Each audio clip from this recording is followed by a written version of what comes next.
ପାରା ପ୍ରୌଢ଼ ଓ ପ୍ରେମିକା। କିଛି ବର୍ଷ ପୂର୍ବର କଥା। ସେଦିନ ରମେଶ ମାନସିକ ସ୍ତରରେ ସମ୍ପୂର୍ଣ୍ଣ ଭାଙ୍ଗି ପଡ଼ିଥିଲା।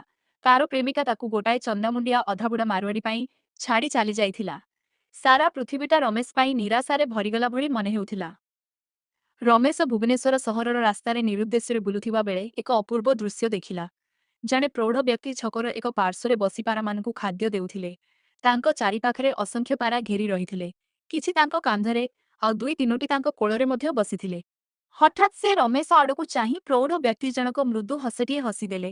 ସେହି ହସ ଏତେ ନିର୍ମଳ ଓ ପ୍ରସନ୍ନତାଭରା ଥିଲା ଯେ ରମେଶ କିଛି କ୍ଷଣ ପାଇଁ ସ୍ତବ୍ଧ ହୋଇଗଲା। ତାପରେ ରମେଶ ଭାବିଲା, ନିଶ୍ଚିତ ଏହି ଭଦ୍ରଲୋକଙ୍କର କୌଣସି ପ୍ରେମିକା କିମ୍ବା ପତ୍ନୀ ନାହାନ୍ତି, ନୋହିଲେ ସେ ଏତେ ହସ ହସ ବଦନରେ 36 ଦାନ୍ତ ଦେଖେଇ ହସୁନଥାନ୍ତେ। ଏବଂ ଆଶ୍ଚର୍ଯ୍ୟର କଥା, ଏହି ଗୋଟିଏ ସାଧାରଣ ଭାବନା ରମେଶର ଓଠରେ ମଧ୍ୟ ଏକ ଅଜଣା ହସ ଫୁଟାଇଦେଲା।